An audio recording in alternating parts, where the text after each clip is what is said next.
এই শহীদ হাদি চত্বরের গর্জনটা ভারত পর্যন্ত যাচ্ছে।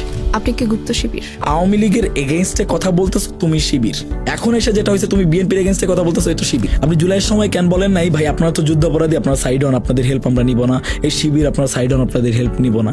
জুলাইয়ের 1 মাস যাইতে না যাইতে বিএনপির রুট লেভেলের একজন কর্মী 100 বিঘা টানা 100 বিঘা জমি তারা দখল করে ফেলতেছে। আপনার মাথার দাম আসলে 10 কোটি টাকা, এটা নিয়ে আপনি শঙ্কিত কি? আমাকে মারার জন্য 10 কোটি টাকা খরচ করার কোনো দরকার নেই। আওয়ামী ফ্যাসিবাদ বা ভারতীয় আধিপত্যবাদ বা কালচারাল ফ্যাসিস্টদের পক্ষে যেদিন যাব ওই দিন যেন বাংলাদেশের মানুষ আমাকে মেরে ফেলে। এই কালচারাল ফ্যাসিস্টরা এরা সবকিছুই পারে। এরা শরীফ ওসমান হাদিকে নর্মালাইজ করার জন্য হাজার হাজার ইস্যু নিয়ে আসতেছে, তারা ছায়ানট নিয়ে কান্নাকাটি করতেছে। রাজশাহী বিশ্ববিদ্যালয়ের যে রেজিস্ট্রার আছেন তার সাথে আপনার উত্তপ্ত বাক্য বিনিময় হয়েছে। কতজন শিক্ষক আছে যারা শিক্ষাপন্থী, সব আওয়ামীপন্থী, বিএনপিপন্থী, জামাতপন্থী, বামপন্থী, ডানপন্থী, শিক্ষাপন্থী কয়জন আছে? একজন শিক্ষক নারী কেলেঙ্কারিতে জড়িত, তার শাস্তি হচ্ছে সে 5 বছরের জন্য অব্যাহতি, সে বসে বসে বেতন খাবে।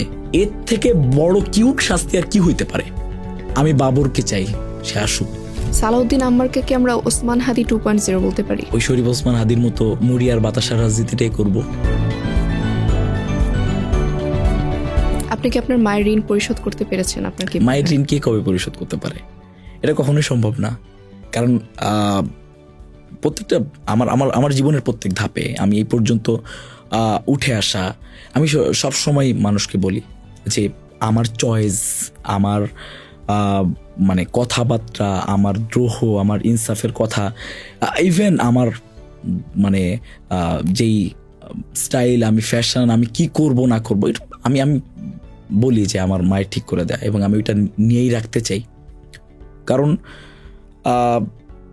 উনি ওই যে বললাম যে ওনার যে চেষ্টা, যে নিজের ছেলেকে, আমি দেখছি আমার আম্মুকে খুব কাছ থেকে দেখছি, উনি ওনার ক্লাস 9-এ বিয়ে হয়ে যাওয়ার পরে উনি আবার ওনার পড়াশোনা কন্টিনিউ করে শেষ করে আমাদেরকে সেই একই সময় প্যারেন্টিং করে উনি এখন একটা স্কুলের টিচার। সেই তার বাইরে গিয়ে উনি এখন পর্যন্ত উনি আমার পালসের বাইরে, আমি কখন একজনকে লিডার মানবো, আমি মা দূরে রাখলাম, একজনকে কখন আমি লিডার মানবো যেমন সে আমার পালস বুঝে কাজ করতে পারতেছে। আমার মা আমার পালস বুঝে কাজ করতে পারে যে এই সময় আমার ছেলের এইটা প্রয়োজন। সো আমি এই অফারটা দিয়ে রাখি। আমি যখন ইন্টারের পরে আমি যখন তখন অনেক বেশি সিনেমা নিয়ে কাজ করতে চাই, গল্প, একটা ভিজুয়াল একটা দিতে চাই। তখন ইউনিভার্সিটিতে পড়ার এত ইচ্ছা নাই। যখন ঢাকা ইউনিভার্সিটিতে চান্স হইল না, তখন এক প্রকার ছেড়েই দিলাম যে আর পাবলিক বিশ্ববিদ্যালয়ের চেষ্টা করব না। রাজশাহী বিশ্ববিদ্যালয়ের ঠিক 15 দিন আগে, অ্যাডমিশনের 15 দিন আগে বললো যে আমি তোমাকে ক্যামেরা কিনে দিব।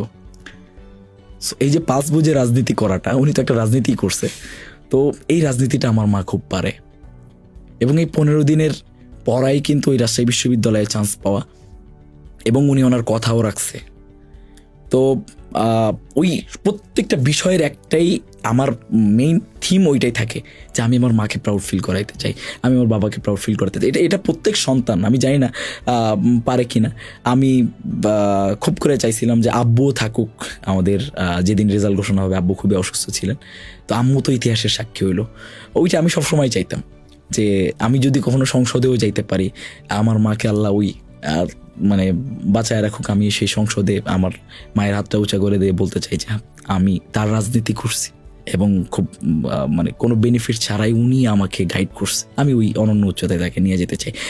এই মায়ের ঋণ কখনোই শোধ হবে না। আপনার সেই প্রত্যাশা আল্লাহ তাআলা পূরণ করুক, আমরা সেই কামনা করি। রাকসু নির্বাচনে আপনি তো ভূমিধস বিজয় লাভ করেছেন।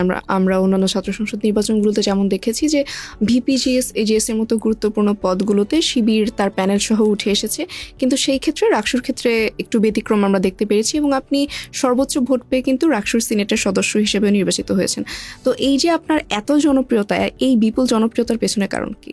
এটা আসলে শিক্ষার্থীরাই, আমি বলবো যে আমার যেমন সার্ভাইভাল জার্নি ছিল, দেখেন আমাকে নিয়ে এখন পর্যন্ত রাজশাহী বিশ্ববিদ্যালয়ে 3টা তদন্ত কমিটি চলমান আছে।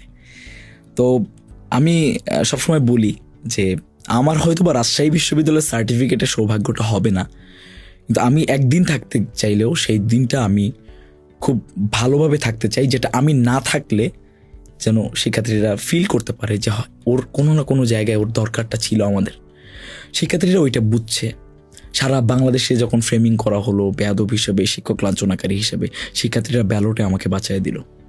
কারণ সিরিয়াস কথা, আমি যে ইলেকশনে হেরে যাইতাম, আমাকে 3 দিনের মাথায় আমাকে ক্যাম্পাস ছাড়তে হইতো, আমার সার্টিফিকেট বাতিল হয়ে যেত, অনেক কিছুই হইতো। এখন পর্যন্ত হচ্ছে, এখন পর্যন্ত সেই তদন্ত কমিটিগুলো কিন্তু ফাংশন করতেছে। সেই তিনটা তদন্ত কমিটি এখন পর্যন্ত ফাংশন করতেছে রাজশাহী বিশ্ববিদ্যালয়ে। তো এইটা টোটালটাই আল্লাহর ইচ্ছা, মানুষের দোয়া, শিক্ষার্থীদের চাওয়া। আর আমি কখনো কল্পনাই করি না, আমি প্রত্যেকটা হলের যখন আমার তো কোনো রিজার্ভ ভোট ব্যাংক নাই, আমি তো ধরে নিছি যে শিবিরের এই রিজার্ভ ভোট ব্যাংক আছে, এইটার মানে উপরে গিয়ে তখন আমাকে কাউন্ট করতে হবে। আমি যখন দেখলাম মেয়েদের হলগুলাতে অর্ধেক হয়ে আসছে, তখন চিন্তা করলাম তাহলে হয়তো ছেলেরা আমাকে ভোট দিবে না। মেয়েদের সফট কর্নার আছে, মেয়েরা হয়তো ভোট দিছে, ছেলেরা ভোট দিবে না। ছেলেদের দেখলাম যে আরও বেশি। তখন আমি দেখলাম যে আসলে শিক্ষার্থীদের ওইটা ফিল করাইতে পারছি যে আপনি তাদেরই তাদেরই একজন। এটা তো আমি সবসময় চাইছি ফিল করাইতে, আর তারাও চাইছে যে সালাউদ্দিন ক্যাম্পাসে থাক, সে মানে সুস্থভাবেই থাক, তার প্রতি যেন বেইনসাফিটা করা না হয়। তো এটা পুরোটাই আল্লাহর ইচ্ছা, শিক্ষার্থীদের ইচ্ছা। আমরা দেখেছি যে রাজশাহী বিশ্ববিদ্যালয়ের যেই রেজিস্ট্রার আছেন তার সাথে আপনার উত্তপ্ত বাক্য বিনিময় হয়েছে কিছু, এবং তিনি এক পর্যায়ে আপনাকে বেয়াদব হিসেবে আখ্যায়িত করেছেন। তো আমরা এই ঘটনাটা জানতে চাচ্ছি, তার সাথে এই উত্তপ্ত বাক্য বিনিময়ের কারণটা কি?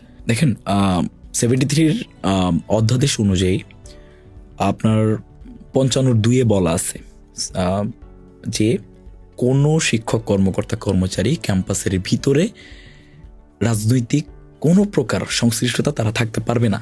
ক্যাম্পাসের বাইরে তারা সবকিছু করতে পারবে, তাদের কোনো বাধ্যবাধকতা নাই। আপনি যখন রাজশাহী বিশ্ববিদ্যালয়ের রেজিস্ট্রার, তখন আপনার প্রত্যেকটা সেকেন্ড একজন শিক্ষার্থীর ভাগ্য নির্ধারণ করতেছে। আপনার একটা সিগনেচার প্রত্যেক শিক্ষার্থী, প্রত্যেক কর্মকর্তা, প্রত্যেক কর্মচারীর মানে একটা ইনসাফ প্রতিষ্ঠার একটা মাধ্যম। সেখানে আপনি ভালো কথা, একজন ওখানে আপনার এনসিপির যারা নবনির্বাচিত হয়েছে তাদের সাথে দেখা করতে আসছেন, আপনি সকাল 10টা থেকে বিকাল 4টা বা 5টার পরে গিয়ে আপনার বাসায় আর সময় নাই যেই সময় আপনি এনসিপির সাথে বসবেন, নাকি তখন আপনার রেজিস্টার পদটা থাকতেছে না? আমি যখন আপনাকে আপনি যখন আমাকে এই পডকাস্টে ডাকছেন, আমি যখন আমার চেয়ার ছেড়ে উঠে আসছি, এখানে এসে আপনাদের চেয়ারে বসছি, আমার ওই পরিচয়টাকে মুছে গেছে যে আমি রাকসুর জিএস না, এমন কোনো বিষয় হয়েছে?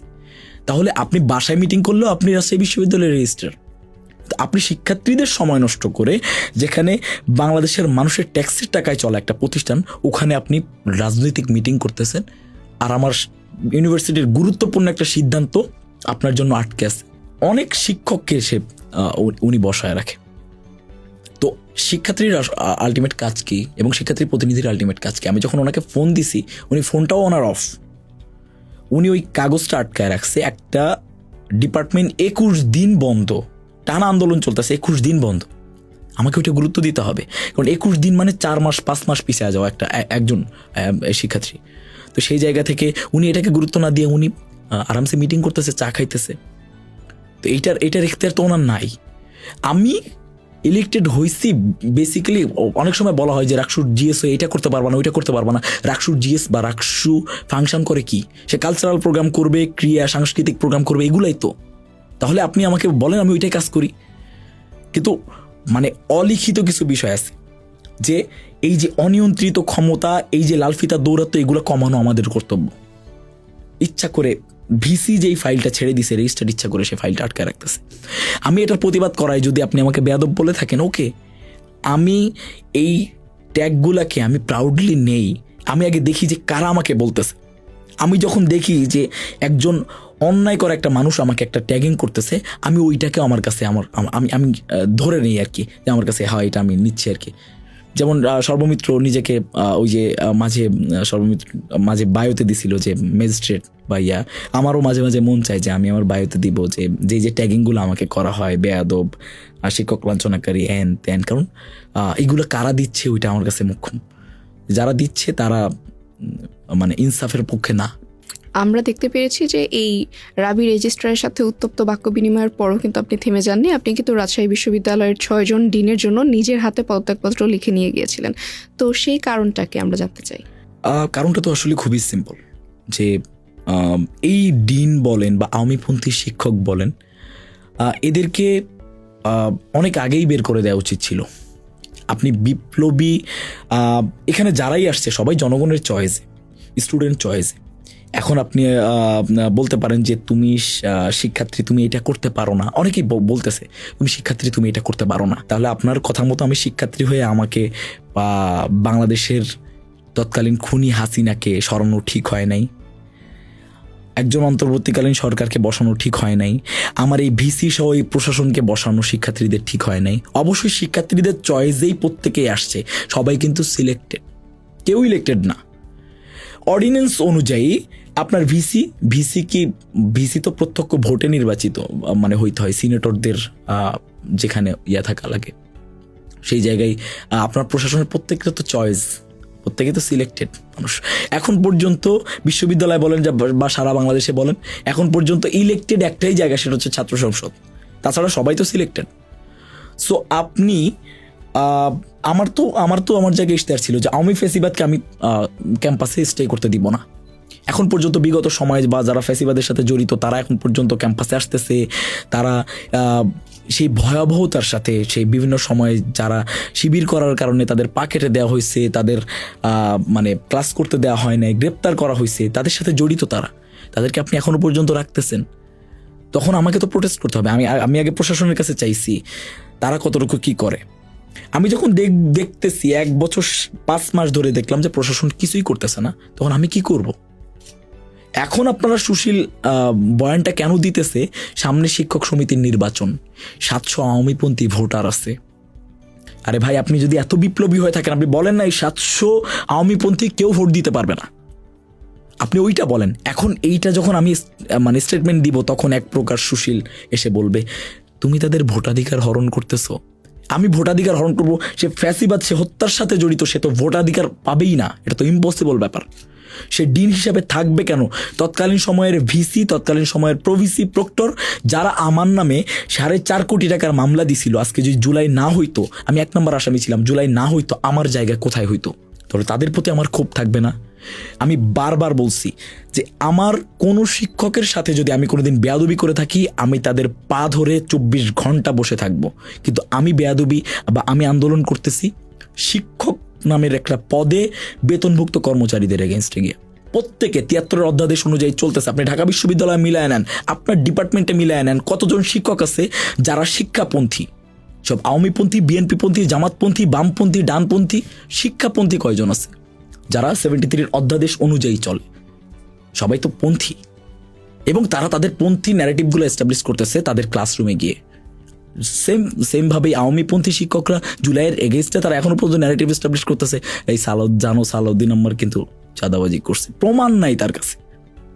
একটা ফার্স্ট ইয়ারের ছেলে মেয়ে যখন যাবে, জুলাইয়ের পরে 2টা ফার্স্ট ইয়ার আসছে, 2টা আসছে, ব্যাচ আসছে। যখন ফার্স্ট ইয়ারের একটা ছেলে বা মেয়ে, সে কিন্তু জানে না যে কোন স্যারটা আওয়ামী লীগ, কোন স্যারটা বিএনপির। এই আওয়ামীপন্থী শিক্ষকরা এখন চরম মাত্রার উদারপন্থী শিক্ষক, তাদের মতো ডেডিকেটেড শিক্ষক আর হইতেই পারে না। এখন তাদেরকে আপনি ক্লাস থেকে বের করতে চান না, শিক্ষার্থীরাই প্রোটেস্ট করবে।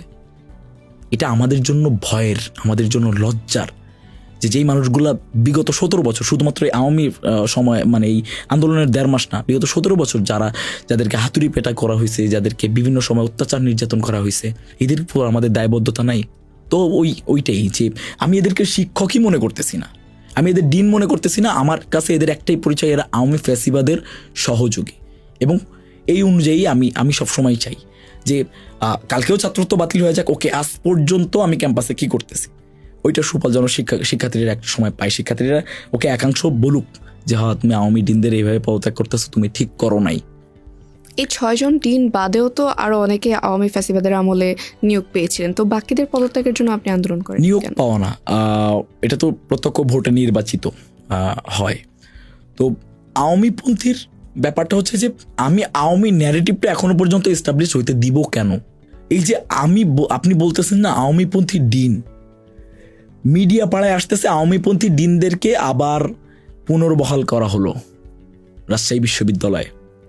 তারপরে আওয়ামীপন্থী শিক্ষক আছে 700, আওয়ামীপন্থী অমুক আছে, আওয়ামীপন্থী তমুক আছে। আওয়ামীপন্থী থাকবে কেন এখনো পর্যন্ত বিশ্ববিদ্যালয়ে? লীগপন্থী থাকবে কেন বিশ্ববিদ্যালয়ে? এত সুশীলতা কোথায় আসছে? এই 1400 এই যে 1400 শহীদের রক্তের কাছে আপনাদের ন্যূনতম দায়বদ্ধতা আছে?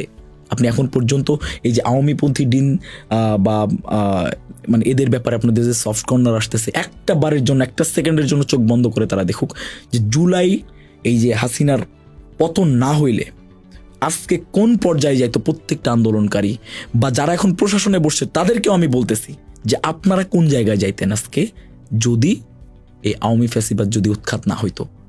তো এই জায়গায় আওয়ামী এস্টাবলিশমেন্ট রাখারই কোনো দরকার নেই, মানে রাখাই যাবে না। এটা অনেক সময় মানে বাঙ্গু এস্টাবলিশমেন্ট যারা করে বা বিভিন্ন অ্যাক্টিভিস্ট দেখলাম যে লেখালেখি করতেছে যে এটা বিগত সময়ের মতো স্বৈরাচারী আচরণ। তারপরে আপনার বিগত সময়ে যখন শিক্ষকদেরকে জামাতপন্থী হওয়ার কারণে বা বিভিন্ন সম্পাদককে, বিভিন্ন পত্রিকা সম্পাদককে কলার ধরে টেনে বের করে আনা হতো, তখন আপনাদের ন্যারেটিভ কোথায় যেত? যারা ওই আওয়ামীপন্থী ডিনদের পদত্যাগের সময় বিভিন্ন সময় মানে সরব ভূমিকা পালন করছে, ফেসবুক প্রোফাইলে পোস্ট করছে, তারা কতবার হ্যাশট্যাগ দিছে জাস্টিস ফর হাদি? একটা বারের জন্যও না। কতজন শিল্পী যারা বিভিন্ন সময় বিপ্লবী বিদ্রোহী গান গায়, তারা কতজন এসে এই শহীদ ওসমান হাদি চত্বরে এসে তারা একটা গান গাইছে, প্রতিবাদের ভাষায় ওসমান হাদির বিচার চাইছে। এরা চাইবে না, এদের নির্দিষ্ট আইডিওলজি হচ্ছে যে এই যে আওয়ামী লীগ বাংলাদেশের রাজনৈতিক মানে এস্টাবলিশমেন্টের জন্য ওদের তো একটা উপশাখা লাগবে। এই উপশাখা গুলাই হচ্ছে এই বাঙ্গু সুশীলরা। এদের কাজই হইতেছে যে আওয়ামী এস্টাবলিশের এগেনস্টে যেই দাঁড়াবে তুমি তাকে হত্যাযোগ্য করে তুলবা, এবং এটা বিশাল একটা সার্কেল। ঢাকা বিশ্ববিদ্যালয়ের দিকে একটু চলে যাচ্ছে। আমাদের ঢাকা বিশ্ববিদ্যালয়ে যখন ভূমিকম্পের জন্য বন্ধ দেওয়া হয়, তখন ডাকসু কিন্তু বিশ্ববিদ্যালয় প্রশাসনের এই সিদ্ধান্তের সাথে একাত্মতাই পোষণ করেছে, যে কারণে ঢাকা বিশ্ববিদ্যালয়ের শিক্ষার্থীরা বলছে যে ডাকসু প্রশাসনের সাথে লিয়াজো করে চলছে। দেখা গিয়েছে যে তখন একটা ব্যাপার ঘটেছিল যে কর্মচারীদের যে ভবন আছে, ভূমিকম্পের কারণে শিক্ষার্থীদের ভবনটা ঝুঁকিপূর্ণ হওয়ার কারণে তারা নবনির্মিত কর্মচারীদের ভবনে গিয়ে উঠেছে। তো অনেক শিক্ষার্থীরা এবং অনেকেই বলছে যে এই কর্মচারীদের নবনির্মিত ভবন শিক্ষার্থীদের হাত থেকে বাঁচানোর জন্য বিশ্ববিদ্যালয় প্রশাসন তড়িঘড়ি করে বন্ধটা দিয়েছে, এবং তারা এইটা দাবি করছে যে ডাকসু বিশ্ববিদ্যালয় প্রশাসনের সাথে এটা নিয়ে লিয়াজো করছে আর কি। তো এই ক্ষেত্রে আবার রাকসু কিন্তু এই দিক দিয়ে বা শিক্ষার্থীদের অধিকার আদায় বা স্বার্থ আদায়ের দিক দিয়ে ভূয়সী প্রশংসা পাচ্ছে। আপনি কি মনে করেন রাকসুর বা বিশ্ববিদ্যালয়ের কেন্দ্রীয় ছাত্র সংসদের একজন সদস্য হিসেবে যে ডাকসু কি আসলে বিশ্ববিদ্যালয় প্রশাসনের সাথে লিয়াজো করছে বা শিক্ষার্থীদের অধিকারগুলো আদায়ে তারা অক্ষম হয়ে যাচ্ছে? দেখেন, অনেস্টলি একটা কথা বলি, আমি যখন রাজশাহী বিশ্ববিদ্যালয়ের যেই ফেসবুক গ্রুপগুলো আছে এগুলোতে সবসময় আলোচনা হয় যে ডাকসু এত কাজ করতেছে, রাকসু কেন কাজ করতেছে না। আবার ডাকসুতেও বা ঢাকা বিশ্ববিদ্যালয়ের শিক্ষার্থীরা আবার আলোচনা করে যে রাকসু এত কাজ করতেছে। আলটিমেট কাজ হয়, কিন্তু এক ভাবেই। আমি জানি না ভূমিকম্পের যখন বন্ধটা দেওয়া হলো ঢাকা বিশ্ববিদ্যালয়ে, তখন পরের দিনই রাজশাহী বিশ্ববিদ্যালয়ের উপাচার্য সহ আমরা সবাই সিনেটে বসছিলাম, হল প্রতিনিধি, সেন্ট্রাল প্রতিনিধিরা সহ। শিক্ষার্থীদের অধিকাংশের চাহিদা ছিল যে ক্যাম্পাস বন্ধ করা যাবে না, কারণ এরপরে আমরা পাচ্ছি শীতের ছুটি পাচ্ছি, তারপরে আবার নির্বাচনের সময় একটা বিশাল একটা ছুটি হইতে পারে। তো এই সব দিক বিবেচনা করে, এবং একটা কথা খুব ক্লিয়ার, এটা ভিসি স্যারও তখন বলছিল যে দেখা গেল যে আমি ডিসেম্বরের 27 তারিখ পর্যন্ত ছুটি দিয়ে দিলাম, 28 তারিখে গিয়ে আমার ভবনটা ধসে পড়লো, তাহলে আমার 27 তারিখ পর্যন্ত ছুটি দেওয়া কী লাভ হইলো? তো এই জায়গায় আসলে অনেক কথাই থাকতে পারে। আমি জানি না ঢাকা বিশ্ববিদ্যালয়ের ভবনগুলোর অবস্থা কী ছিল বা কী, এবং আমি একটা বিশ্ববিদ্যালয়ের প্রতিনিধি হয়ে আরেক বিশ্ববিদ্যালয়কে নিয়ে আমি সমালোচনা করতে চাই না, কারণ ওই অধিকারটা আমার নাই। আমি ঢাকা বিশ্ববিদ্যালয়ে চান্স পাইনি, তো হয়তো বা ঢাকা বিশ্ববিদ্যালয়ের শিক্ষার্থী হইলে এটা বলতে পারতাম। তো রাজশাহী বিশ্ববিদ্যালয়ে আসলে ভবনগুলোর আপনার প্রত্যেক ভবনের মান চেক করা হচ্ছে, এবং মেয়েদের হলটাকে অতি দ্রুত আবার সংস্কারের দিকে নিয়ে যাওয়া হচ্ছে, এবং আমাদের প্রশাসন হয়তো বা এই প্রশাসন থাকতে থাকতে আমাদের খুব দ্রুত কয়েকটা হলের প্রস্তাবনা আমরা পাবো। তো এই জায়গা থেকে আসলে কার কি উদ্দেশ্য বা কে প্রশাসনের সাথে লিয়াজু করতেছে এটা বলতে পারবো না। আমি আসলে আমার কথাই বলতে পারি, আর কারোর কথা আমি তো আমার সংসদেই যারা আছে তাদের কথাও বলতে পারবো না যে কে রাতের আড়ালে বা কে কলে বা কে বিভিন্নভাবে মিটিংয়ে মানে নেগোসিয়েশনে যাচ্ছে। আমি কখনো নেগোসিয়েশনে যাই নাই, যাব না, এটা আমি বলতে পারি আর কি। আমি কাউকে ব্লেমও দিতে পারি না বা কারোর ব্যাপারে আমি এটা বলতে পারি মন্তব্য না। করতে চাচ্ছেন না। সম্প্রতি আপনার ব্যাপারে আমরা দেখেছি যে ছাত্র দল এবং ছাত্রলীগ থেকে একই ধরনের বিবৃতি এসেছে যে আপনাকে আপনার এই মানে বিগত দিনের কর্মকাণ্ডকে বা সম্প্রতি কর্মকাণ্ডকে সন্ত্রাসী ট্যাগিং বা সন্ত্রাসী আখ্যা দেওয়া হয়েছে, আপনাকে সন্ত্রাসী হিসেবে আখ্যায়িত করা হয়েছে। তো আপনি বলেছেন যে উভয় দলের বিবৃতি আসলে একই জায়গা থেকে এসেছে, এটা নিয়ে আপনার একটু মন্তব্যটা জানতে চাই। দেখেন, রাজনীতিটা আসলে যুবকদের জন্য বা ইয়াং মানুষদের জন্য হওয়া উচিত। বিভিন্ন ক্যাম্পাসে যারা এখন ছাত্র দল করতেছে ওনাদের যুব দল করারও এখন পর্যন্ত বয়স নাই, মানে এতটা ডেট এক্সপায়ার হয়ে গেছে আর কি, যে তারা ইউনিভার্সিটি স্টুডেন্টদের পালস বুঝতে এতটাই অক্ষম যে তারা ওই যে বললাম যে মানে বিভিন্ন সময় ওদের ওই ছাত্রলীগের ওই একই গ্যাপটাই ছিল যে তাদের খুব অভাব বোধ, মানে বা স্টুডেন্টদের পালস বোঝার খুবই অভাব। এক একজন চাচা হওয়ার বয়সে এখন পর্যন্ত ক্যাম্পাসে, আমি আসলে কাউকে অ্যাটাক করতে চাই না, কিন্তু যখন দেখি যে ছাত্রদল বা বিএনপি এখন পর্যন্ত আমাকে নিয়ে 4 বার বিবৃতি দিছে, আওয়ামী সুরেই বিবৃতি দিছে, তখন আমি বলি যে ওকে দেন আমি সলিড আছি। যখন দেখবো যে আগে আওয়ামী লীগ আমাকে নিয়ে বিবৃতি দিত, এখন বিএনপি একই সুরে বিবৃতি দিচ্ছে, আগে ছাত্রলীগ বিবৃতি দিত, এখন ছাত্রদল একই সুরে বিবৃতি দিচ্ছে, তার মানে তাদের প্রক্সি তো একজন না একজন থাকবে। আমি সেই প্রক্সি হিসেবে তাদেরকে ধরে নিচ্ছি। একটা কারণ, একটা বিষয় না, একাধিক বিষয়ে আমি যেটাই করি সেটা ছাত্রদলের সমস্যা। তো এটা যদি চলতে থাকে কন্টিনিউয়াসলি তাহলে আমাকে বুঝতে হবে যে তারা কোনো না কোনো কিছুর প্রক্সি দিচ্ছে। এখন ওই আমার কথা ওইটাই যে ছাত্রলীগের তো আসলে খুব সমস্যাই হচ্ছে এখন। দিল্লিতে বসে প্রেস রিলিজ লিখতে কষ্ট হচ্ছে, বা কোন জায়গায় কোন টিনের চালের নিচে গিয়ে বা কোন ঘর গাদার নিচে গিয়ে বিবৃতি লিখতে হইতেছে। তার থেকে ভালো একজন বিবৃতি লিখুক এবং ওইটা আরও সুবিধা হয় আর কি, এবং মিলায় নিতেও সুবিধা হবে। আমরা যখন বিবৃতিটা দেখি তখন মনে হয় যে খুব অক্ষরে অক্ষরে মিলে যাচ্ছে। ওরাও তথাকথিত জিএস বলতেছে, অথচ তাদের সাথে ইলেকশন করে প্রত্যক্ষ ভোটে নির্বাচিত সাধারণ সম্পাদক আমি রাকসুর, তারা ছাত্রলীগ বিবৃতি দিচ্ছে যে রাকসুর তথাকথিত জিএস, আবার ছাত্রদলের আহ্বায়ক বলতেছে রাকসুর বক্তব্যে বলতেছে রাকসুর তথাকথিত জিএস। আপনি মিনিং জানেন তথাকথিত জিএস? আমি যদি সিলেক্টেড জিএস হইতাম আপনি আমাকে বলতে পারতেন তথাকথিত জিএস। আমি সাধারণ শিক্ষার্থীদের প্রত্যক্ষ ভোটে নির্বাচিত সাধারণ সম্পাদক, আপনি বলতেছেন তথাকথিত জিএস। ওনার মানে এটার মিনিংও ওনার আমার মনে হয় না জানা আছে যে উনি কি বলছে। তো এইটাই হচ্ছে ব্যাপার যে আমার হুট করে মুখে একটা কথা আসলে আমি বলে দিলাম, আগে পিছে আমি কিছু ভাবলাম না। এটাই হচ্ছে এখন ছাত্র দলের ব্যাপারে। তো আমি ওই যে বললাম যে আওয়ামী ফ্যাসিবাদ, ভারতীয় আধিপত্যবাদ যখন আমাকে নিয়ে লেখালেখি করে ওকে আমি এবার বাংলাদেশ পন্থায় বা যারা একটু রাজনীতি করতে চাইতেছে এখন, এর ভিতরে আমি আবার ছাত্রদল এবং বিএনপিকে আমি সিলেক্ট করে রাখছি যে আপনারা যখন আমাকে নিয়ে নেগেটিভ কোনো মন্তব্য করবেন ওকে, তাহলে আমি বুঝে নিব যে ঠিক আছে আমার ওইটা রাইট। সম্প্রতি আপনাকে ফোন কলে হুমকি ধামকি দেওয়া হয়েছে এবং বলা হয়েছে যে আপনার মাথার দাম আসলে 10 কোটি টাকা। তো এটা নিয়ে আপনার ভয় আছে কিনা বা এটা নিয়ে আপনি শঙ্কিত কিনা? না, এটা সম্প্রতি না, এটা হচ্ছে জুলাইয়ের সময়ের একটা কথা ছিল আর কি, এটা সম্প্রতি না। আর হুমকি ধামকি এটা আসেই, এটা ফেসবুকে ফেক আইডি দিয়ে বা বিভিন্ন ফোন কলে, এইগুলা কনসার্নের ব্যাপার না, এগুলা হবেই। এবং আমরা সবসময় বলি যে আমরা যারা ইনসাফের লড়াই করতেছি আমরা নিজেদের পরিণতি আল্লাহর ইচ্ছায় নিজেরা লিখছি। সো এটা নিয়ে যে খুব বেশি ভয় পাবো, কেউ একজন কল দিচ্ছে, তাদের সাহস থাকলে আমার সামনে এসে আমাকে হুমকি দিক, তাদের সাহস থাকলে সামনে থেকে গুলি করুক, পিছনে চোরাগোপ্তা হামলা না। সো এটা দিয়ে খুব বেশি ভয় পাইতেছি। আর আমাকে মারার জন্য 10 কোটি টাকা খরচ করার কোনো দরকার নেই। আমি খুব অ্যাভেলেবল একটা পার্সন, আমি লোকাল পলিটিশিয়ান বা লোকাল ছাত্র নেতা আর কি। আমার মনে হয় না যে এত টাকা খরচ করার দরকার আছে। আমি যখন মানে আওয়ামী ফ্যাসিবাদ বা ভারতীয় আধিপত্যবাদ বা কালচারাল ফ্যাসিস্টদের পক্ষে যেদিন যাব, ওই দিন যেন বাংলাদেশের মানুষ আমাকে মেরে ফেলে 0 টাকায়, অথবা আমার জন্য ওই দিন তার আগে যেন আমার মৃত্যু হয়। আমি ওইটাই চাই, আমার জন্য টাকা খরচ করা লাগবে না।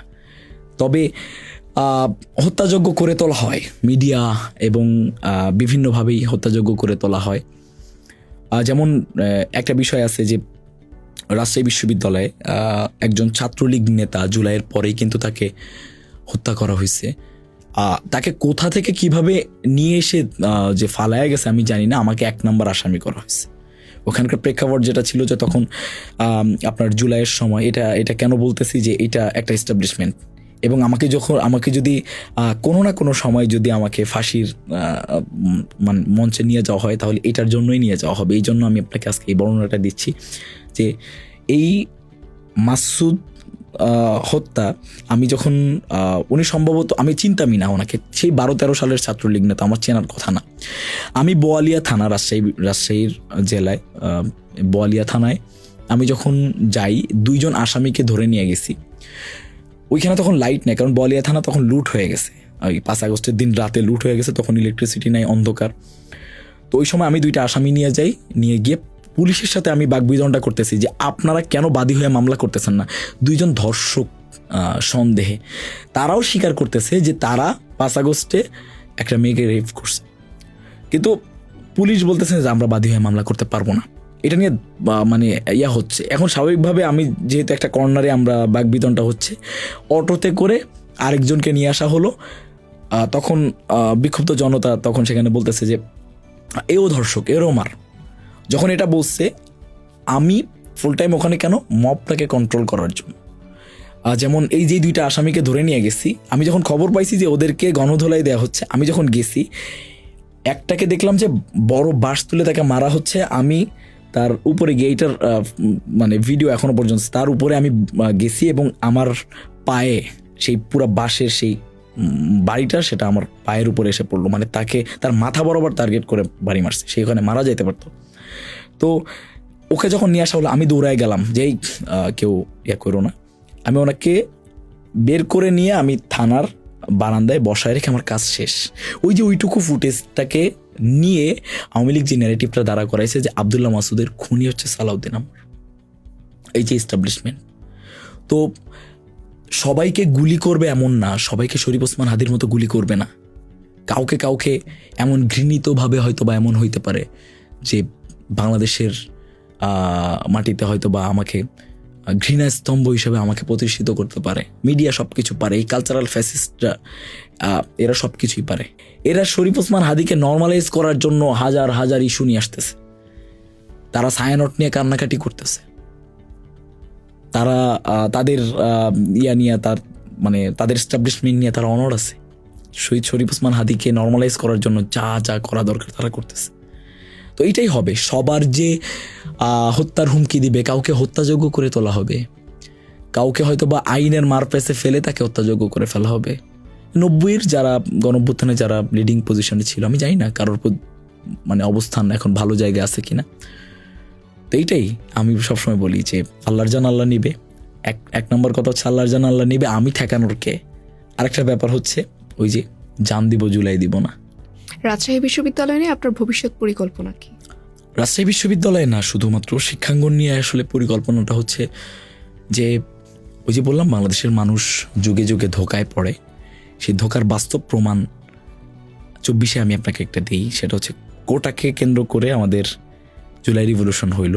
তার মানে কি, আমার এডুকেশন সিস্টেম নিয়ে আমাদের সমস্যা ছিল, এই জন্য আমরা মাঠে নামছি। এখন পর্যন্ত একটা শিক্ষা সংস্কার কমিশন গঠন হয়েছে? উত্তর হলো না। মানে আমাকে সেই পুরাতন শিক্ষা ব্যবস্থাতেই আমাকে পড়ানো হবে। এখন পর্যন্ত শিক্ষা কমিশন গঠন করা হয়নি। বারবার চেষ্টা করছি শিক্ষা সংস্কার কমিশন গঠন করেন, এই জায়গায় গ্যাপ আছে, এগুলা কথা বলেন। সেই ইবতেদায়ী থেকে শুরু করে আমাদেরকে ইবতেদায়ী বা প্রাথমিক শিক্ষা প্রতিষ্ঠানগুলা থেকে শুরু করে আমাদের ব্রেইনে আমাদের যে মগজধোলাইটা করা হয়, এগুলার এগেনস্টে আমাদের টোটাল শিক্ষা ব্যবস্থাটা একটা বায়াস শিক্ষা ব্যবস্থার ভিতরে চলে গেছিল। এখন কি আবার যাবে? আগে মুজিবের জীবনী পড়তাম, এখন জিয়াউর রহমানের জীবনী পড়ব।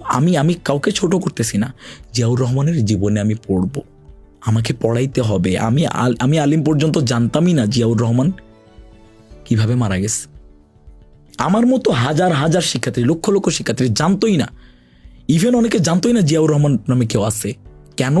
আওয়ামী লীগ ন্যারেটিভ উৎপাদন করে কোটি কোটি টাকা খরচ করে এমনভাবে শেখ মুজিবকে ওয়ান ম্যান আর্মি অ্যানাউন্স করছে যেখানে আর সবাই মুছে গেছে।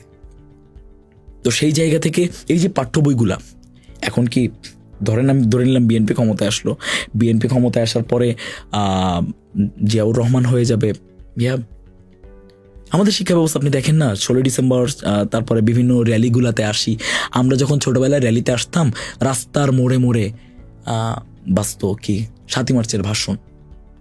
এখন কি রাস্তার মোড়ে মোড়ে জিয়াউর রহমানের ভাষণ বাজবে? এই যে পুরাতন ব্যাপারগুলা, টোটাল শিক্ষা ব্যবস্থাটাকে সংস্কার করা প্রয়োজন। এক রাজশাহী বিশ্ববিদ্যালয়ে কিছুই না। আমি বলি যে আমি আহ্বান জানাই, মানে এই পডকাস্টের মধ্য দিয়ে আহ্বান জানাই যে ঢাকা বিশ্ববিদ্যালয় সহ যত বিশ্ববিদ্যালয় আছে আপনি একসাথে হন, বা এই 4টা বিশ্ববিদ্যালয় অন্তত একসাথে হন। 73 অধ্যাদেশ কোন কোন জায়গায় সংস্কার করতে হবে। একজন শিক্ষক নারী কেলেঙ্কারিতে জড়িত, তার শাস্তি হচ্ছে সে 5 বছরের জন্য অব্যাহতি, সে বসে বসে বেতন খাবে। এর থেকে বড় কিউট শাস্তি আর কি হইতে পারে মানুষের কাছে? তো এই অধ্যাদেশগুলোর সংস্কার করতে হবে। আবার আমি উল্টা দিকে যাই, একটা ইবতেদায়ী মাদ্রাসার একজন শিক্ষক, একজন মৌলভী মানুষ যে দিন রাত পরিশ্রম করতেছে, তার বেতন 11,000 টাকা। সে যখন 1500 টাকা বাড়াইতে বলে আপনি তার গায়ে পানি মারতেছেন। তাহলে এই দ্বিচারিতা কেন? আমি তো এই প্রত্যেক বিশ্ববিদ্যালয়ের যত শিক্ষক আছে, যত কর্মকর্তা কর্মচারী আছে, যত শিক্ষার্থী আছে, সবাই ওই লেভেলটা পার করে আসছে। তো ওনার সাথেও ইনসাফ হইতে হবে। আবার এদের যে অতিরিক্ত ক্ষমতাটা দেওয়া হয়েছে, এই ক্ষমতাটা কমাইতে হবে। এটা আমি চাই। শুধুমাত্র রাজশাহী বিশ্ববিদ্যালয় নিয়ে স্বপ্ন দেখি না, পুরো শিক্ষাঙ্গন নিয়েই আমি আসলে একটা স্বপ্ন দেখি। ভবিষ্যৎ রাজনীতিতে আপনি নিজেকে কোথায় দেখতে চান?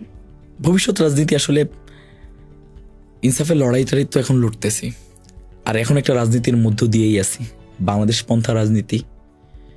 এটা খুব করে চাই। শহীদ ওসমান হাদি যেটা চেষ্টা করছে, যেটা করছে, এটা আমাদের একটা হোল জেনারেশনের উপর মারাত্মক একটা ইফেক্ট পড়ছে। যারা আগামীতে রাজনীতি করতে চায়, হয়তো বা ওই শরীফ ওসমান হাদির মতো মুড়ি আর বাতাসার রাজনীতিটাই করব। বাইক নিয়ে শোডাউনের রাজনীতিটা এখন পর্যন্ত করতে পারি নাই। রাষ্ট্র সাধারণ সম্পাদক হয়ে এখন পর্যন্ত বাসায় যাওয়া হয় নাই, এখন পর্যন্ত গাড়ির বহর নিয়ে গিয়ে শোডাউন দেওয়া হয় নাই, এবং এটা ইচ্ছাও নাই। আমি চাই ওই মুড়ি বাতাসার রাজনীতিটাই করতে। এবং ওই খুঁজতাম আফটার রিভলিউশন, আমার নেতা কে হবে, আমার নেতা কে হবে। ওর নেতা পেয়ে গেছি। এখন ওই নেতার যতটুকু এই ছোট জীবনে যতটুকু উনি বলে গেছে, হয়তো ওই এস্টাবলিশমেন্ট নিয়েই খুব কাজ করতে হবে। আমাদের পড়াশোনা অনেক কম, আমাদের যোগ্যতা অনেক কম, তাই বলে হাল ছাড়বো না। ওই সংগ্রামটাই আসলে কন্টিনিউ করার খুব ইচ্ছা। এবার একটা সাম্প্রতিক ইস্যুতে চলে যাচ্ছি। যেহেতু এনসিপি জামায়াত জোট হতে যাচ্ছে আগামী নির্বাচনের জন্য, আপনার কি মনে হয় এনসিপি জুলাই গণঅভ্যুত্থানের স্পিরিটটাকে ধারণ করতে পেরেছে? দেখেন, জুলাই গণঅভ্যুত্থানের স্পিরিট বলতে এখানে একটা ব্যাপার, জুলাইয়ের পরে যে ব্যাপারটা হয়েছে সব থেকে বড় নোংরামি, যে এই জুলাই আমার, এই জুলাই আমার, এই জুলাইয়ের মাস্টার মাইন্ড এ, এই জুলাইয়ের নেতা এ, এই জুলাইয়ের ইমামে, এই জুলাইয়ের মুয়াজ্জিনে। কিছুই না, সব কিছু জনগণ। আপনাকে জনগণ রিক্সায় উঠাইছে, ওই রিক্সাওয়ালাটাও বেতন ভাড়া নেয় নাই, মাইকওয়ালাটা ভাড়া নেয় নাই। ওদের স্বার্থ কি? ওরাও তো এক এক দিক দিয়ে ইমাম, এক এক দিক দিয়ে মুয়াজ্জিন। আমরা যখন গেছি আপনার ইয়াতে, আপনাকে এখন যদি বলা হয় যে জামাত ইসলামের সাথে আমরা জোট করব না, কেন? জামাত ইসলাম যুদ্ধাপরাধের সাথে জড়িত, জামাত ইসলাম বাংলাদেশ পন্থা রাজনীতি করে না, পাকিস্তান পন্থা রাজনীতি করে। আপনি জুলাইয়ের সময় কেন বলেন নাই? আপনি জুলাইয়ের সময় কেন বলেন নাই, ভাই আপনারা তো যুদ্ধাপরাধী, আপনারা সাইড হন, আপনাদের হেল্প আমরা নিব না। এই শিবির, আপনারা সাইড হন, আপনাদের হেল্প নিব না। শিবিরের শেল্টারে তো আমার থাকতে হয়েছে। আমি শিবিরের এগেনস্টে ফাইট দিছি রাজশাহী বিশ্ববিদ্যালয়ে, প্রত্যেকটা শিক্ষার্থী জানে যে কি পরিমাণ ফাইট আমার দেয়া লাগছে। তারপরে আমি বলবো যে আমি তো শিবিরের হেল্প নিছি, আমি তো জামাতের হেল্প নিছি। এখন আপনি এসে আপনি বলতেছেন যে আমার আদর্শের সাথে যাচ্ছে না। আপনাকে যখন তারা সাপোর্ট দিত আপনার জন্য, তখন তারা বুক পেতে দিত, তখন আপনার এই সাপোর্ট, আপনার এই আদর্শটা কোথায় যেত? আপনাকে দেখতে হবে বাংলাদেশের সামগ্রিক পরিস্থিতি কি। জুলাইয়ের 1 মাস যাইতে না যাইতে বিএনপির রুট লেভেলের একজন কর্মী 100 বিঘা, টানা 100 বিঘা জমি তারা দখল করে ফেলতেছে। তারা প্রত্যেকটা বাংলাদেশ পন্থা, প্রত্যেকটা পদক্ষেপের তারা বিরোধিতা করতেছে। তার মানে আমাকে এখন কি করতে হবে? আমাকে দেখতে হবে বাংলাদেশ পন্থার রাজনীতি এখন কে কে করতে চাইতেছে। এখন আপনি ওই এস্টাবলিশমেন্ট আপনি আবার মানে নিয়ে আসেন। আমি দেখেন, আমি জামাত ইসলামকে নিয়েও কখনো কথা বলতে চাই নাই বা এনসিপিকে নিয়েও কথা বলতে চাই নাই, আমি ভবিষ্যৎ রাজনীতি নিয়ে আমি বিন্দু পরিমাণ ইন্টারেস্টেড না। কিন্তু আমার শুধু ওই একটা জায়গায় হয় যে আপনার আদর্শিক দিক দিয়ে যাইতেছে না, তা আপনি সেই জায়গা থেকে আপনি কেন মানে করছেন, সেই সময় হেল্প নিয়ে এখন আপনি আপনার খুব আদর্শিক একটা দ্বন্দ্ব হয়ে যেতেছে। আমাকে এখন যদি এসে ভারত সাপোজ ভারত এসে আমাকে এখন সাপোর্ট করতেছে, তার সাথে আমার আদর্শিক কিনা নেই কোন একটা ব্যাপারে, ধরেন বাংলাদেশ সরকার আমার মানে আমাকে মোস্ট ওয়ান্টেড ঘোষণা করলো, ভারত আমাকে সমর্থন দিল, আমি বাংলাদেশ সরকারের গুলি খাবো, আমি ভারতের সাপোর্ট কেন নিব? কারণ তার সাথে আমার আদর্শ যাইতেছে না। জামাতের সাথে আপনার আদর্শ না গেলে আপনি তখন বলে দেন জামাত ইসলাম আপনি আইসেন না, আমরা আমাদের মতো করে আন্দোলন করব। এখন যেহেতু নিছেন এবং বাংলাদেশের আমি মনে করি যে যেই জোটটা তারা করতেছে, আমি জানি না, এটা আমার ব্যক্তিগত মতামত, এটাকে কখনোই এটাকে আবার ফ্রেমিং করা হবে যে সালাউদ্দিন হয়তো বা তাদের পক্ষ হয়ে কথা বলতেছে। আমি বিন্দু পরিমাণ এইগুলা নিয়ে আমি যখনই দেখব, আমাকে নিয়ে কিন্তু যখন এই যে প্রভিসি স্যারের সাথে আমার একটা সমস্যা হয়, তখন কিন্তু জামাতের মির্জা গালিব থেকে শুরু করে সবাই আমার এগেনস্টে পোস্ট করছে। জামাত বিএনপি যখন যার সাথে সাংঘর্ষিক হয়েছে সে তখন আমার বিরোধিতা করছে, কিন্তু আমি ইথিক্যাল জায়গা থেকে, আমার আইডিওলজিক্যাল জায়গা থেকে আমি কখনোই যেটা ইনসাফ আমি সেটা বলবো। আমি তখন তাদের নুন খাইছেন আপনি, আপনাকে তো এখন গুণ গাইতে হবে। আপনি সেই রিভলিউশনের পরে জামাতকে তখন তাদের নিবন্ধন বাতিল করা হইলো, রিভলিউশনের তারপরেও তারা রিভলিউশনটা টিকায় রাখছে, তারা আপনাদের সর্বোচ্চটা দিয়ে হেল্প করছে। আপনারা স্বীকার না করলে আমাকেই স্বীকার করতে হবে যে ছাদে বসে যার সাথে আমি পরের দিনের আন্দোলনের প্ল্যান করছি, সকালে উঠে দেখি যে তাকে অ্যারেস্ট করে নিয়ে গেছে, আমাকে ওইটা স্বীকার করতে হবে। তো আপনি যতদিন ওইটা স্বীকার করবেন, আমাদের ঢাকা বিশ্ববিদ্যালয়ের অনেক শিক্ষার্থী, অনেক বড় বড় মানে নেতা আছে যাদের রাজনীতি, যাদের পুরা জীবনের যত সংগ্রাম কিন্তু কম না, শুধুমাত্র এই যে মাইনাসের রাজনীতি করতে করতে তাদের নিজেদের রাজনীতি ধ্বংস হয়ে গেছে। আপনি করেন না, বাংলাদেশের এখন যিনি আসছেন, এখন জামাতের আমির হচ্ছে, উনি সম্ভবত বাম ঘরানার রাজনীতি করে উঠে আসছে। মিয়া গোলাম পরোয়ার সাহেবও ছাত্র জীবনে বাম ঘরানার রাজনীতি করতেন। মেইন স্ট্রিমে দুইজনই আপনার বাম ঘরানার রাজনীতি। আপনি বলেন যে হ্যাঁ বাংলাদেশ পন্থার রাজনীতি করতেছে না, বা তারা পাকিস্তানপন্থী একটা সংগঠন, এই আলাপে আসলে যাইতেই চাই না, কারণ আমি এটাতে এড়ায় যেতে চাই। আপনি আজকে প্রশ্ন করলেন বলে আমার এটাকে বলতে হইলো যে এখন রানিং কোন মানুষটা আছে আফটার রিভলিউশন। আপনি বলেন যে হ্যাঁ জামাতের আমির মানে ইয়ার সাথে সংশ্লিষ্টতা আছে, বিএনপির অসংখ্য নেতাকর্মী তো রাজাকার ছিল তখন। সব থেকে বেশি আমার মনে হয় যে আওয়ামী লীগের ইয়াতেই রাজাকার ছিল, শেখ হাসিনার মানে বিআই তো রাজাকার ছিল। তো সেই জায়গায় আমি মানে আমি আর ভুল কিছু দেখি না যে এখানে আদর্শিকভাবে দ্বন্দ্ব বা এই যে ফ্রেমিং করে আলটিমেট জামাতের ক্ষতি হয়, শিবিরের ক্ষতি হয়। শহীদ আবরার ফাহাদ শিবিরের কেউ ছিল, ক্ষতিটা কার হইছে? ফ্রেমিং, এটা জাস্ট একটা ফ্রেমিং যে তুমি আওয়ামী লীগের এগেইনস্টে কথা বলতেছো, তুমি শিবির। এখন এসে যেটা হয়েছে তুমি বিএনপির এগেইনস্টে কথা বলতেছো, এটা শিবির, এটাই বলা হইতেছে এখন। তো এই যে জাস্ট একটা ফ্রেমিং, এটা শিবিরেরও ক্ষতি হইতেছে, জামাতেরও ক্ষতি হইতেছে, মানে সব থেকে বেশি ক্ষতি হইতেছে যাদেরকে ফ্রেমিং করে এই হত্যাযজ্ঞ করে ফেলা হইতেছে। আমি মারা গেলে শিবিরের শহীদের তালিকায় কি আমার নাম থাকবে?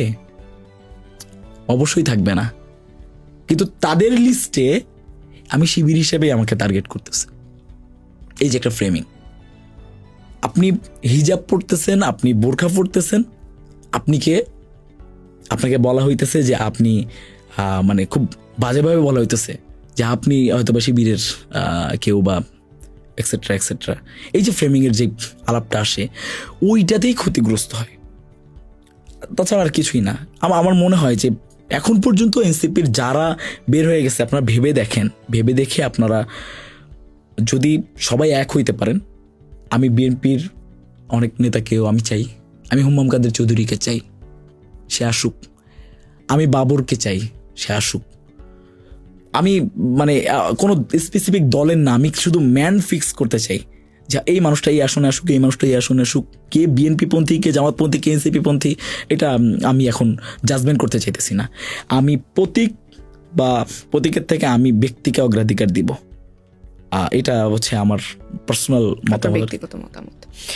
আমরা দেখেছি যে এনসিপির যিনি আহ্বায়ক আছেন নাহিদ ইসলাম, তিনি প্রথমে বলেছেন যে এনসিপি একাই নির্বাচন করবে, কারোর সাথে জোটে যাবে না। পরবর্তীতে তিনি জামায়াতের সাথে জোটে গিয়েছেন। তো এই জোটটাকে আসলে কেন করা হয়েছে, বা এই জোট নিয়ে আপনার মতামত কি? এটা কি শুধু ক্ষমতায় যাওয়ার জন্য বা ক্ষমতার লোভে এই জোটটা করা হয়েছে কিনা? আর এরপরে এনসিপির যে একটা ইমেজ ছিল, তার এই বক্তব্যের পরে তিনি যে জোটে গিয়েছেন, এরকম একটা বক্তব্য দেওয়ার পরেও বা এরকম একটা মন্তব্য করার পরেও পরবর্তীতে যে তিনি একটা জোটে গিয়েছেন, এটা আসলে এনসিপির ওয়েটটাকে কমাচ্ছে কিনা? এনসিপির ইমেজ কি ছিল? এনসিপির ইমেজ তো মাইনাসে চলে গেছে। শুধুমাত্র কয়েকটা ব্যক্তি হয়তো বা এনসিপির পতাকাটাকে ধরে রাখছে, নাহিদ ইসলাম, হাসনাত আব্দুল্লাহ, কয়েকজন আদর্শিক মানুষ ধরে রাখছে। আসলে তাছাড়া এনসিপির ইমেজ কি? আমি আপনাকে গ্যারান্টি দিয়ে বলতে পারি যে এনসিপি এখন 300 আসনে প্রার্থী দিক না। আমি আপনাকে বলতেছি যে যদি কোনো কারোর সাথে জোট না করে তাহলে এনসিপি হয়তো বা 1টা বা 2টা আসন পাইতো। এখন একটা সমূহ সম্ভাবনা আছে। তো এই জায়গা থেকে আমি জানি না, ওনাদের সিদ্ধান্ত, ওনাদের ব্যাপার। আমি একজন ভোটার হিসাবে বা আমি একজন দেশের নাগরিক হিসেবে আমার কাছে মনে হয়েছে যে এটা তাদের কাছে তাদের জন্য সঠিক সিদ্ধান্ত। কারণ কেন সঠিক সিদ্ধান্ত? এই জুলাইয়ের আন্দোলনে যারা আছে, দিন শেষে এরাই আমাদের কষ্টটা বুঝবে। যদি আমরা বাঁচতে চাই, তাদের সংসদে পাঠাইতে হবে। আমরা অবশ্যই বিবেচনা করবো সেটা কিভাবে গেল। তবে আমার কাছে মনে হয় না যে কোনো বাজে কোনো পন্থা। তো দীর্ঘমেয়াদে এটা আবার এমন একটা এস্টাবলিশমেন্ট যেন না হয়ে যায় যে এটা জামাতেরই একটা বি টিম ছিল বা সি টিম ছিল, এটা হয়তো বা এস্টাবলিশমেন্টের পর্যায়ে যাচ্ছে। তো এই জায়গা থেকে আমি এখনো পর্যন্ত বলবো যে হয়তোবা তাদের কোনো দূরদর্শী সিদ্ধান্ত আছে। আর পার্সোনালি আমরা যতটা জুলাই যা হারাইছি, এটার একটাই কারণ, সেটা হচ্ছে আমরা এক কেন্দ্রিক করতে গিয়ে, মাইনাসের রাজনীতি করতে গিয়ে। তো হয়তোবা সেই মাইনাসের রাজনীতিটাই ভুলতে চাচ্ছে, একসাথে হতে চাইতেছে সবাই। আমি ওটাকে স্বাগত জানাই। সবাই সংসদে যাক, ইনসাফের পক্ষে সবাই লড়াই করুক। এই তো। গণ অভ্যুত্থানের শীর্ষ 2 নেতা আসিফ মাহমুদ এবং মাহফুজ আলমের মতো নেতারা কিন্তু এনসিপিতে যাচ্ছেন না, তারা জামায়াতের সাথে জোট করার কারণে। তো এই জিনিসটাকে আপনি কিভাবে দেখছেন? দেখেন, শিবির এবং বামের ব্রেইন যখন একসাথে ফাংশন করে তখন মাহফুজ সৃষ্টি হয়। আমি মাহফুজ ভাইকে অনেক রেসপেক্ট করি, তার মিল্লাতের আমার বড় ভাই। কিন্তু যেই সমস্যাটা হচ্ছে যে এক্সট্রিমিস্ট লেভেলের একজন মানুষ হয়ে উঠছে। উনি কিন্তু ছাত্র শিবির করছে তার মিল্লাতে, এখন সে এক্সট্রিমিস্ট হয়ে গেছে। ওনারা যদি না যায় এনসিপিতে, এটা ওনাদের এমন হইতে পারে যে আমার জিততে হয়তো বা 4,500 ভোট লাগবে, 1% সমর্থন। আমি জানি না, স্বতন্ত্রভাবে নির্বাচন করতে গেলে তো 1% স্বাক্ষর লাগবে। মাহফুজ ভাই এবং আসিফ ভাই আমার মনে হয় না ওই 1% সমর্থন অর্জন করতে পারবে। এটা আমার কাছে পার্সোনালি মনে হয়। কারণ ওনাদের যতটুকু রাজনীতি ছিল, আমাদের ঢাকা বিশ্ববিদ্যালয়ের কথাই আমি বলি, যেহেতু আমরা ক্যাম্পাসের মানুষ, ক্যাম্পাসের কথাই বলি। ঢাকা বিশ্ববিদ্যালয়ের এখন অনেক নেতা আছে যাদের অবদান, অসীম অবদান, যারা রাজপথে কাজ করছে। শুধুমাত্র পলিসির জায়গায় একটাই ভুল ছিল, বারবার তারা ফ্রেমিং করার চেষ্টা করছে, নোংরামি করার চেষ্টা করছে, ন্যারেটিভ তৈরি করার চেষ্টা করছে। আমাকে নিয়ে রাজশাহী বিশ্ববিদ্যালয়ে ছাত্র শিবিরের রুট লেভেলের নেতাকর্মী থেকে শুরু করে বিশাল একটা, ওই সেম উল্টা হয়েছে আমার সাথে। ছাত্র শিবিরের লোকজন, জামাতের লোকজন আমাকে নিয়ে নেগেটিভ পোস্ট করছে, আমি একটারও রিপ্লাই দেই নাই। এই যে প্রত্যেকটা সংসদে শিবির ভূমিধস বিজয় পাচ্ছে, এটার কারণ হচ্ছে ওইটা। তাদেরকে ফ্রেমিং করা হচ্ছে, নেগেটিভ মার্কেটিং হয়ে যেতেছে। তো এই যে আপনি ফ্রেমিং করতেছেন মাহফুজ ভাই এবং আসিফ ভাই, আপনারা যে ফ্রেমিং করতেছেন, আপনাদের এইটা ব্যাকফায়ার করতেছে। আপনারা আদর্শিক জায়গা থেকে ফ্রেমিং না, সমালোচনা, জামাত ইসলামের সমালোচনা শহীদ শরীফ ওসমান হাদিও করছে, বিএনপির সমালোচনা শহীদ শরীফ ওসমান হাদিও করছে। কাউকে ডিরেক্ট তুই রাজাকার বা তুই এই করতে পারবি না, তুই বাংলাদেশের রাজনীতি করতে পারবি না, এটা বলে নাই। তো এই ব্যাপারগুলো আসলে আমার মনে হয় যে আমার পূর্বপুরুষ রাজাকার হিসেবে চিনাই দিয়ে গেছে, বা আমার পূর্বপুরুষ বলছে ওদের সাথে মেশা যাবে না। ওকে, মানে বিষয়টা এমন হয়ে গেছে যে আম্মু বাসা থেকে বলে দিছে যে অপরিচিত কেউ কিছু দিলে খাবা না। হ্যাঁ, তো এই আম্মু যে বলছে, এখন অপরিচিত কারোর কিছু আমি খাইতেছি না, কিন্তু আবার এমন হইতেছে যে লং একটা জার্নি, আমার পরিচিত কেউ না, আমি হোটেলের মানুষটাও তো আমার অপরিচিত, পরিচিত কেউ না, আমি তার খাবারটাও খাইতেছি না। কেন? আম্মু আমাকে বলছে অপরিচিত কারোর কোনো কিছু দেওয়ার খাবার না খাইতে। আমি 3 দিন না খাইয়া থাকলাম। আমাদের ব্যাপারটা ওইটা হয়ে গেছে যে মানে পজিটিভভাবেও আমরা ভাবতে পারি। আমার মনে হয় এটা ভাবা উচিত। এবারে আমরা একটু র্যাপিড ফায়ার রাউন্ডের দিকে যেতে চাচ্ছি। আপনি কি গুপ্ত শিবির? শিবির হওয়ার ক্রাইটেরিয়া যেটা বলে, যদি ক্রাইটেরিয়া মিলে যায় ওকে। সালাউদ্দিন আম্মারকে কি আমরা ওসমান হাদি 2.0 বলতে পারি? না, শরীফ ওসমান হাদি একটাই। আজকের সালাউদ্দিন আম্মার কি ভবিষ্যতের সালাউদ্দিন আইয়ুবী? ক্ষমতা নাই, এটা আল্লাহর ইচ্ছা। ভবিষ্যতে আপনি কোন রাজনৈতিক দলে যোগ দেবেন? ভবিষ্যতে আসলে বাংলাদেশ পন্থা রাজনীতি। বাংলাদেশ পন্থার রাজনীতি করতে গেলে কোন রাজনৈতিক দলের সাথে যাবেন? এখন পর্যন্ত খুঁজি নাই, এখন পর্যন্ত ক্যাম্পাসে আছি, ক্যাম্পাসেই থাকতে চাই। আপনার রাজনৈতিক আইডলকে? শহীদ শরীফ ওসমান হাদি। 5 জন ব্যক্তির নাম বলবো, তাদের সম্পর্কে ছোট্ট করে 1 বাক্যে আপনি মন্তব্য করবেন। নাহিদ ইসলাম। ঠান্ডা মাথার মানুষ। মাহফুজ আলম। মিল্লাতের বড় ভাই। আসিফ মাহমুদ। এই তো ভুটানের নেতা আর কি। মির্জা ফখরুল ইসলাম আলমগীর। বয়স বাড়ছে, তবে ত্যাগ অনেক। এখন আমার মনে হয় যে ওনার ব্রিফিংগুলো আরো একটু তথ্য যাচাই করে দেওয়া উচিত। রুমিন ফারহানা। কি বলবো, আসলে ভালো মানুষ। জনাব তারেক রহমান সম্প্রতি বাংলাদেশে এসেছেন এবং তিনি বিভিন্ন জায়গায় ভিজিট করতে গিয়েছেন, অনেক জায়গায় গিয়েছেন, শহীদ শরীফ ওসমান হাদির কবর জিয়ারত করতে গিয়েছেন। সেই ক্লিপগুলো আমরা দেখেছি, মানুষ আবেগে ভেসেছে। কিন্তু একটা জায়গায় গিয়ে তার কোনো ভিডিও বা কোনো ক্লিপ আমরা দেখতে পাইনি। এটা নিয়ে কিন্তু বেশ বিতর্কেরও সৃষ্টি হয়েছে। এভারকেয়ার হাসপাতালে তিনি যখন বেগম খালেদা জিয়াকে দেখতে যান, তার কোনো ক্লিপ আমরা দেখতে পাইনি। এটা নিয়ে অনেকে বলছে যে বেগম খালেদা জিয়া মারা গিয়েছেন, তাকে নিয়ে রাজনীতি করা হচ্ছে, তার মৃত্যুর এই খবরটা লুকায়িত রাখা হচ্ছে বিএনপির ক্ষমতায় আসার জন্য। আপনার এই বিষয় নিয়ে মতামত কি? আসলে টোটাল ব্যাপারটাই বিএনপির ব্যক্তিগত ব্যাপার, তারেক রহমানের ব্যক্তিগত ব্যাপার। তবে বেগম খালেদা জিয়া সার্বজনীন একটা মানুষ ছিলেন, আপসহীন একজন মানুষ। সে জায়গায় আমার মনে হয় যে আমি এভারকেয়ার হাসপাতালে গেছিলাম শহীদ শরীফ ওসমান হাদি ভাইয়ের সময়ে। তো ওখানকার অনেক এমনও আছে যে ওখানকার অবস্থানরত অনেক মানুষের মতামত হচ্ছে যে বেগম খালেদা জিয়া নাই। এখন এই স্টেটমেন্ট আমরা দিতে পারি না, এটা পুরোটাই তাদের হয়তো বা পলিটিক্যাল স্ট্র্যাটেজি, বা তারা যেটা করতে পারে।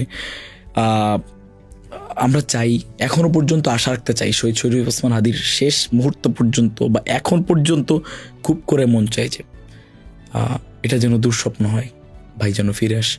আমরা এটাও চাই যে বেগম খালেদা জিয়া ফিরে আসুক। এই ছাড়া আসলে আর কিছুই বলতে চাই না। আর এটা টোটালটাই তাদের উপর ডিপেন্ড করতেছে। আপনার জন্য আজকে সর্বশেষ প্রশ্ন, আমাদের দর্শকদের উদ্দেশ্যে আপনার কিছু বলার আছে কিনা, বাংলাদেশের গণমানুষের উদ্দেশ্যে কিছু বলার আছে কিনা?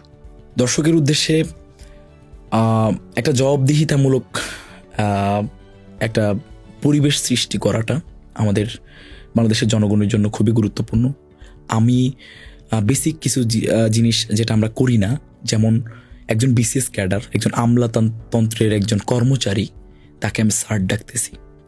যখন আমি তাকে স্যার ডেকে আমি যখন চেয়ারে বসাইতেছি, আমার এলাকার একজন কৃষককে সে যখন হুমকি ধামকি দিচ্ছে, তখন ওই কৃষক যেই দিন বলতে পারবে যে আপনি আমার ট্যাক্সের টাকায় এসে ওই চেয়ারে বসছেন, আপনি আমার উপরে বাহাদুরি দেখাইতে পারবেন না, আমার মনে হয় ওই দিন বাংলাদেশটা সুন্দর হবে, জবাবদিহিতামূলক। যেদিন এমপিদের কাছে আমাদের 300 আসনের ভিতরে হয়তো বা 100 বা 150 আসন এমন আছে মফস্বল এরিয়া যেখানের মানুষ জানে না ইশতেহার জিনিসটা কি। সো যেই দিন বিশেষ করে পাবলিক বিশ্ববিদ্যালয়ের যারা শিক্ষার্থী আছে এখনো পর্যন্ত সময় আছে, আপনারা 300 আসনে ছড়ায়া যান। এক এক আসনে হয়তো বা 1000, 1200, 1500 করে পাবলিক বিশ্ববিদ্যালয়ের শিক্ষার্থী আছেন। আপনাদের প্রতি অনুরোধ থাকবে, আপনারা 15 দিন সময় দেন, গিয়ে প্রত্যেক ইউনিয়ন ভিত্তিক ইশতেহার তৈরি করেন। এই ইউনিয়নে মসজিদ লাগবে, এই ইউনিয়নে মন্দির লাগবে, এই ইউনিয়নে রাস্তাঘাট লাগবে, এই ইউনিয়নে বাঁধ লাগবে, ঘর লাগবে, বাড়ি লাগবে। এক এক ইউনিয়নের চাহিদা এক এক রকম। ওইভাবে করে মাস ভিত্তিক আপনারা ইশতেহার তৈরি করে এমপি ক্যান্ডিডেটদের হাতে দেন এবং আপনারা বড় প্রেশার গ্রুপ হিসেবে কাজ করেন। তাহলে বাংলাদেশটা সুন্দর হবে। চাঁদাবাজ, দখলদারিত্ব তো থাকবেই না। প্রত্যেকটা পাবলিকিয়ান, প্রত্যেকটা সচেতন নাগরিক, শিক্ষার্থী সমাজ একজন শহীদ শরীফ ওসমান হাদি হয়ে উঠতে পারবে। এটা আসলে আমার মানে বিনীত অনুরোধ। এটা আমি খুব করে চাই, আমি চাইতাম। ইভেন এটা আমি জাবের ভাইকে আমি বৃহস্পতিবার দিন রাতে আমি নক দিই যে ভাই আমি সোমবারে আসতেছি, যেহেতু আমার শুক্রবারে আমার একটা অধিবেশন আছে রাকসুর, আমি হাদি ভাইয়ের সাথে বসবো। আমি সোমবারে আসছি ঠিকই, কিন্তু শহীদ মিনারে হাদি ভাইয়ের উপর হামলার বিচার চাইতে আমি তো আসছি। তো এইটা নিয়েই কথা বলতে চাইছিলাম হাদি ভাইয়ের সাথে, যে ভাই আপনি আহ্বান করেন প্রত্যেক পাবলিক বিশ্ববিদ্যালয়ের শিক্ষার্থীদের কাছে বা প্রত্যেক প্রাইভেট বিশ্ববিদ্যালয়ের শিক্ষার্থীদের কাছে, আপনারা সচেতন মানুষ যারা ইউনিভার্সিটিতে পড়াশোনা করতেছেন, আপনারা টিম হয়ে যান, ঢাকা বিশ্ববিদ্যালয় সহ অন্যান্য বিশ্ববিদ্যালয়ের টিম হয়ে যান। আপনারা প্রত্যেক এলাকায় যান, পায়ে হেঁটে যান। আপনার কি লাগবে, আপনার কি লাগবে? মানুষ জানে না ইশতেহার। যখন একটা পরিবারে 10 জন মানুষ থাকে, গ্রাম এলাকায় ভোটের রাজনীতিটা এমনভাবে হয়, 1 ঘন্টা আগে গিয়ে বলতেছে তোমার পরিবারে কতজন আছে, 10 জন, এই 20,000 টাকা দিয়ে দিলাম। এই যে 20,000 টাকা দিয়ে দিলাম বলে সে 10টা ভোট নিচ্ছে। 5 বছরে এই নেতার গাড়ির পিছনে ছুটতে ছুটতে তার 10,000 টাকার খালি জুতা শেষ হয়ে যাইতেছে। অথচ এই নেতা এই 10 জনের যেই উপরে বা 10 জনের জন্য জনপ্রতি সরকারের থেকে কোটি কোটি টাকা পাচ্ছে তার জন্য, খরচ করার জন্য, যেটা সে করতেছে না। এই যে বেইনসাফি, এটার এগেইনস্টে লড়াই দিতে চাইলে আমি আহ্বান জানাবো সারা বাংলাদেশে লক্ষ লক্ষ পাবলিকান আছে, তারা যেন এই আওয়াজটা তুলে। এটা আমার মেইন একটা চাওয়া আর কি। তাহলেই আমার মনে হয় যে ওই যে পলিটিশিয়ানরা সবসময় শিক্ষিত মানুষকে ভয় পায়। একবার যদি আপনি সচেতন করাই দিতে পারেন না, ওই যে আপনার আছে না আমাদের যেই মানে একটা মুভিতেও তো আছেই, আমির খানের একটা মুভিতে রং নাম্বার হ্যাঁ। তো এই যে রং নাম্বারগুলো যখন আমরা চিনাইতে পারবো, আমাদের বাংলাদেশ অবশ্যই বাংলাদেশ পন্থার বাংলাদেশ হবে আর কি। অসংখ্য ধন্যবাদ আপনাকে আমাদের পডকাস্টে আসার জন্য এবং আমাদেরকে সময় দেওয়ার জন্য। প্রিয় দর্শক, এতক্ষণ আমরা কথা বলছিলাম রাকসুর জিএস সালাউদ্দিন আম্মারের সাথে। তার কথার মধ্যে, তার ব্যক্তিত্বের মধ্যে, তার আপসহীন কণ্ঠের মধ্যে কিন্তু আমি শহীদ শরীফ ওসমান হাদির একটা প্রতিচ্ছবি বা ছায়া দেখতে পেয়েছি। আমার প্রত্যাশা, এবং আমি জানি আপনাদেরও প্রত্যাশা, বাংলাদেশের শহীদ শরীফ ওসমান হাদির জন্ম হোক এবং বাংলাদেশে আরও অনেক সালাউদ্দিন আম্মারের জন্ম হোক, বাংলাদেশে আপসহীন কণ্ঠ, বলিষ্ঠ নেতৃত্ব জন্মাক। এই প্রত্যাশায় আপনাদের কাছ থেকে বিদায় নিচ্ছি। পরবর্তী পর্ব দেখার আমন্ত্রণ রইল। আসসালামু আলাইকুম।